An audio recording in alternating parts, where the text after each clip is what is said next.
मतलब एक बार एक संत समुद्र के किनारे टहल रहे थे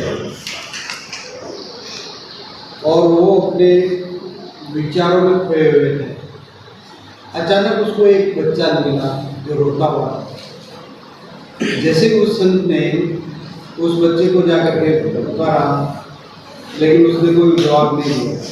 फिर उस बच्चे को वापस बड़े प्रेम और स्नेह से पुकारा, फिर जवाब नहीं दिया।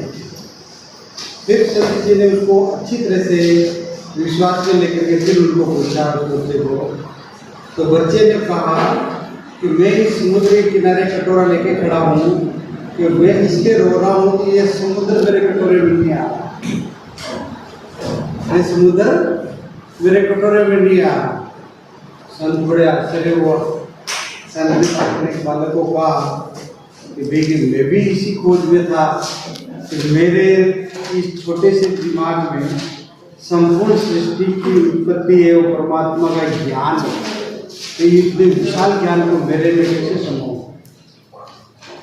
तो फिर उस संत ने कहा था कि मैं भी इसी विचरण में खो रहा हूँ बेटे, लेकिन तू समुद्र के पूरे इस कटोरे पे लेना चाहता तो कैसे आएगा, जिस तरह से मैं भी इस ज्ञान को नहीं ले सकता।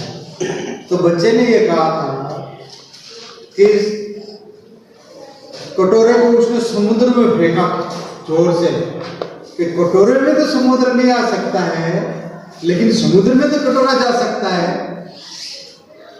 लेकिन समुद्र में तो कटोरा जा सकता है। तो संत को एक उस बच्चे को पाँव पड़ गए उससे, और उस बच्चे ने कहा तूने मुझे बहुत बड़ी सीख दी। मैं परमात्मा को मेरे अंदर आत्मसात तो नहीं कर सकता, लेकिन मैं तो परमात्मा के संपूर्ण ज्ञान में जा सकता हूँ मैं।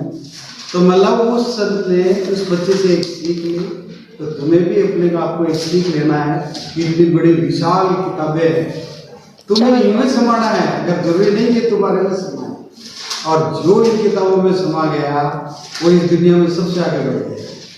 धन्यवाद।